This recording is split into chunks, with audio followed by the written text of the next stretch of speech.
सास को हुआ बहू के दर्द का एहसास। अरे पता नहीं कौन सी घड़ी थी जब मैं इस मनुष्य को अपने बेटे की दुल्हन बनाकर लाई थी। मुझे क्या पता था कि यह कमबख्त बंजर जमीन है। अरे एक से बढ़कर एक लड़की का रिश्ता आ रहा था। भला बताओ 5 साल हो गए इंतजार करते हुए, बच्चा न पैदा कर सकी। बांझ कहीं की। मेरी सास लगातार बड़बड़ाए जा रही थी। उनकी जहरीले शब्द पिंगले सही शीशे की तरह मेरे कानों में पड़ रहे थे। यह कोई पहला मौका नहीं था। उन्होंने तो शादी के दूसरे साल से ही ऐसे तानों से मेरी नाक में दम कर दिया था। सावन उनके इकलौते बेटे और मेरे पति थे। मेरे ससुर बहुत पहले गुजर गए थे। घर में पति और सास के अलावा कोई न था। मेरी सास को पोते की बहुत ख्वाहिश थी। वे चाहती थी कि जैसे भी हो मैं उन्हें एक पोता दे दूं।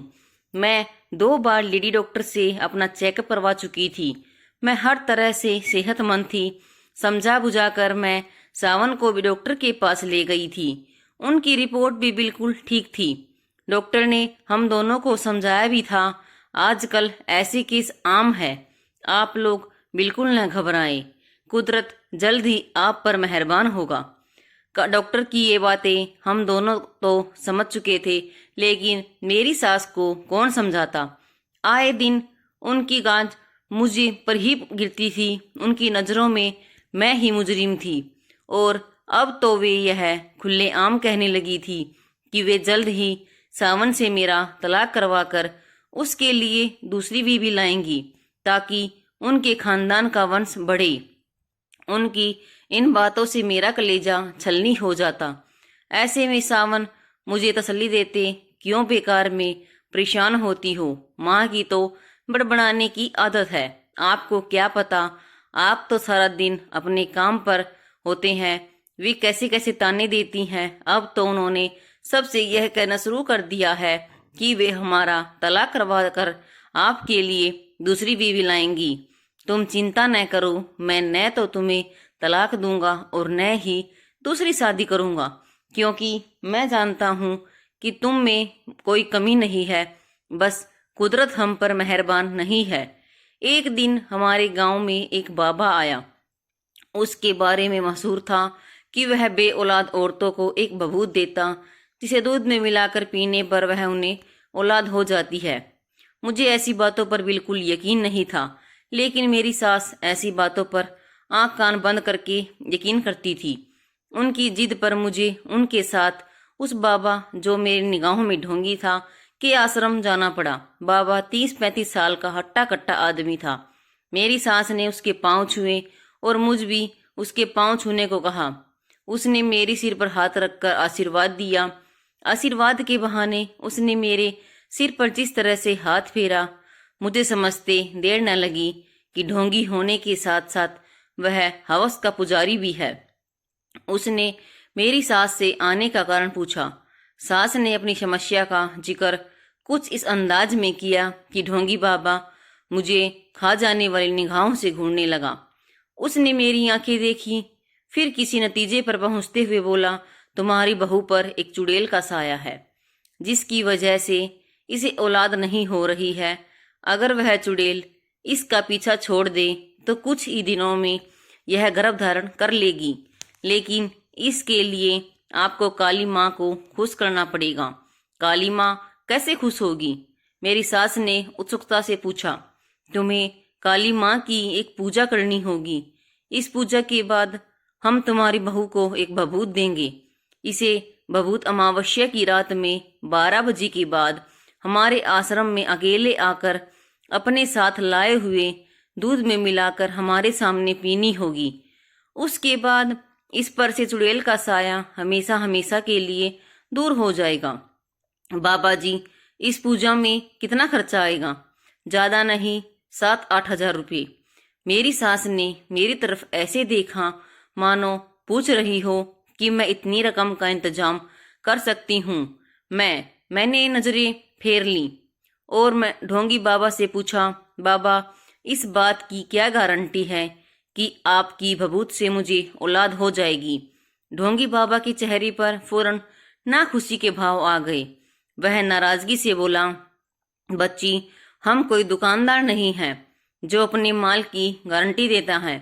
हम बहुत पहुंचे हुए बाबा हैं। तुम्हें अगर औलाद चाहिए तो जैसा हम कह रहे हैं वैसा करो, वरना तुम यहाँ से जा सकती हो। ढोंगी बाबा के रौद्र रूप धारण करने पर मेरी सास सहम गई। फिर मुझे खा जाने वाली निगाहों से देखते हुए चापलूसी के लहजे में बाबा से बोली, बाबा जी, यह नादान है, इसे आपकी महिमा के बारे में कुछ पता नहीं है। आप यह बताइए कि पूजा कब करनी होगी। जिस रोज अमावस्या होगी उस रोज शाम के 7 बजे हम काली माँ की पूजा करेंगे। लेकिन तुम्हें एक बात का वादा करना होगा। वह क्या बाबा जी? तुम्हें इस बात की खबर किसी को भी नहीं होने देनी है, यहाँ तक कि अपने बेटे को भी नहीं। अगर किसी को भी इस बात की भनक लग गई तो समझो उसने अपनी बात अधूरी छोड़ दी।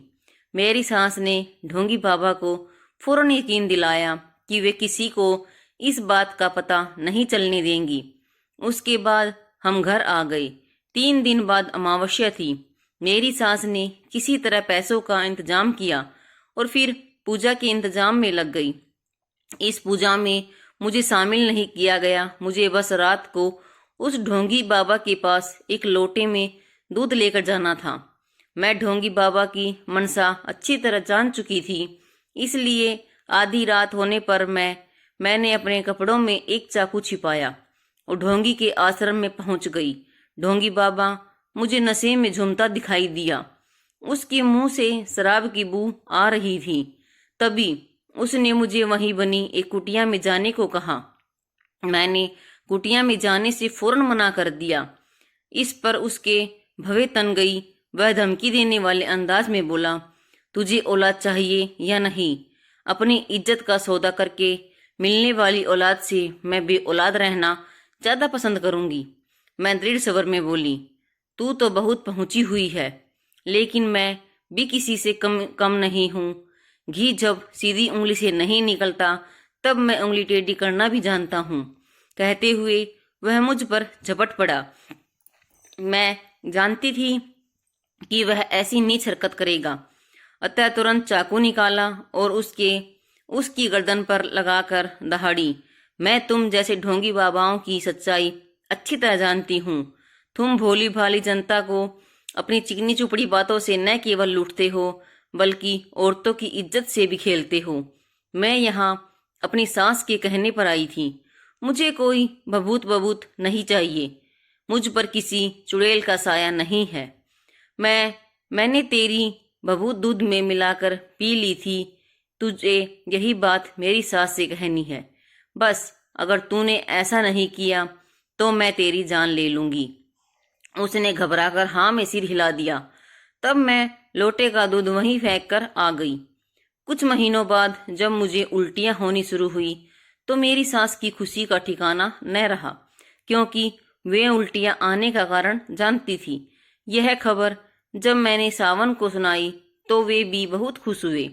उस रात सावन को खुश देखकर मुझे अनोखी संतुष्टि हुई, मगर सास की अकल पर तरस आया, जो यह मान बैठी थी कि मैं गर्भवती ढोंगी बाबा की बबूत की वजह से हुई हूँ। अब मेरी सास मुझे अपने साथ सुलाने लगी।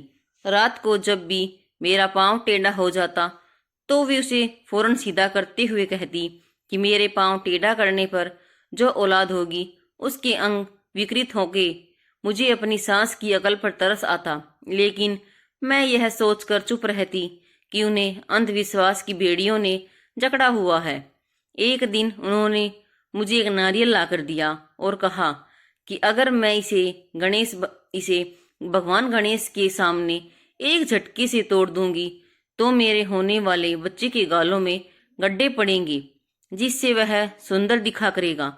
मैं जानती थी कि ये सब बेकार की बातें हैं, फिर भी मैंने उनकी बात मानी और नारियल एक झटके से तोड़ दिया। लेकिन इसी के साथ मेरा हाथ भी जख्मी हो गया और खून बहने लगा। लेकिन मेरी सास ने इसकी जरा भी परवाह नहीं की और गणेश की पूजा में लीन हो गई। शाम को काम से लौटने के बाद जब सावन ने मेरे हाथ पर बंधी पट्टी देखी तो इसका कारण पूछा। तब मैंने सारी बात बता दी। तब वे बोले, राधिका, तुम तो मेरी माँ को अच्छी तरह से जानती हो। वे जो ठान लेती हैं उसे पूरा करके ही दम लेती हैं। मैं जानता हूँ कि आजकल उनकी आंखों पर अंधविश्वास की पट्टी बंधी हुई है, जिसकी वजह से वे ऐसे काम भी कर रही हैं जो उन्हें नहीं करने चाहिए। तुम मन मार कर उनकी सारी बातें मानती रहो, वरना कल को कुछ ऊंच नीच हो गई तो वे तुम्हारा जीना हराम कर देगी। सावन अपनी जगह सही थे। जैसे जैसे मेरा पेट बढ़ता गया, वैसे वैसे मेरी सांस के अंधविश्वासों में भी इजाफा होता गया। वे कभी कहती कि चौराहे पर मुझे पाँव नहीं रखना है, इसलिए किसी चौराहे पर मेरा पाँव न पड़े, इसके लिए मुझे लंबा रास्ता तय करना पड़ता था। इससे मैं काफी थकावट महसूस करती थी, लेकिन अंधविश्वास की बेड़ियों में जकड़ी मेरी सांस को मेरी थकावट से कोई लेना देना न था। 8वां महीना लगने पर तो मेरी सास ने मेरा घर से निकलना ही बंद कर दिया और सख्त हिदायत दी कि मुझे न तो अपने मायके जाना है और न ही जलती होली देखनी है। उन्हीं दिनों मेरे पिताजी की तबीयत अचानक खराब हो गई। वे बेहोशी की हालत में मुझसे मिलने की गुहार लगाए जा रहे थे, लेकिन अंधविश्वास में जकड़ी मेरी सास ने मुझे मायके नहीं जाने दिया। इससे पिता के मन में हमेशा के लिए यह बात बैठ गई कि उनकी बेटी उनके बीमार होने पर देखने नहीं आई। उन्हीं दिनों होली का त्योहार था।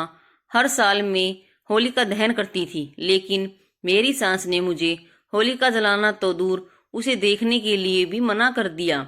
मेरा बच्चा पैदा होने से कुछ दिन पहले मेरी सास मेरे लिए उसी ढोंगी बाबा की भभूत लेकर आई और उसे मुझे दूध में मिलाकर पीने के लिए कहा। मैंने कारण पूछा तो उन्होंने कहा कि मैं ऐसा करूंगी तो मुझे बेटा पैदा होगा।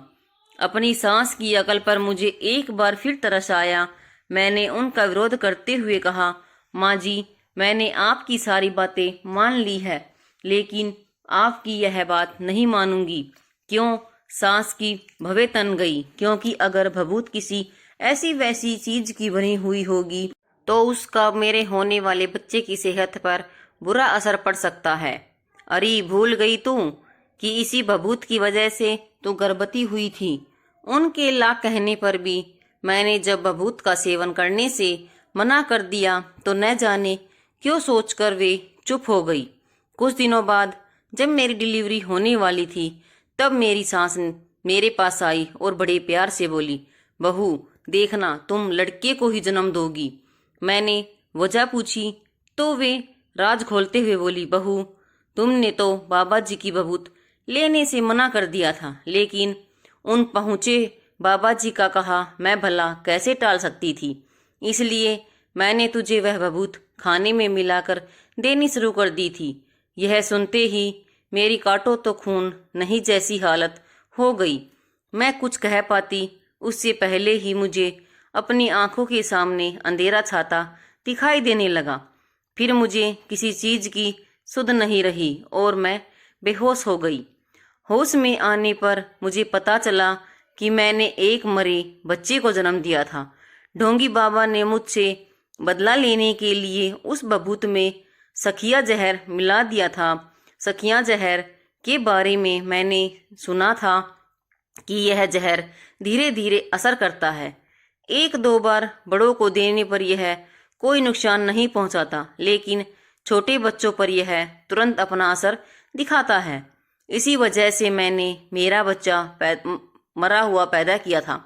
तभी ढोंगी बाबा के बारे में मुझे पता चला कि वह अपना डेरा उठाकर कहीं भाग गया है। मैंने सावन को हकीकत से वाकिफ कराया तो उसने अपनी माँ को आड़े हाथों लिया। तब मेरी सास पश्चाताप में भरकर हम दोनों से बोली, बेटी मैं तुम्हारी गुनहगार हूँ।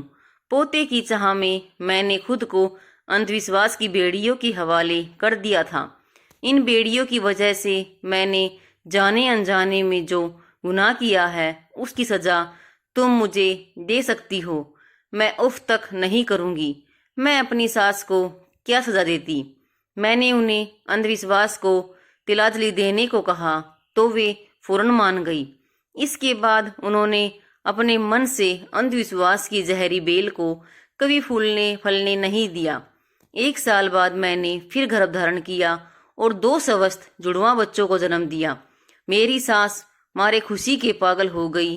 उन्होंने सारे गांव में सबसे कहा कि वे अंधविश्वास के चक्कर में न पड़े, क्योंकि अंधविश्वास बिना मुठ की तलवार है जो चलाने वाले को ही घायल करती है। दोस्तों, इसलिए बोलते हैं कि हमें कभी भी अंधविश्वास में नहीं पड़ना चाहिए। यह कुदरत की देन है, किसी की बबूत से कुछ नहीं होता। कहानी देखने के लिए धन्यवाद।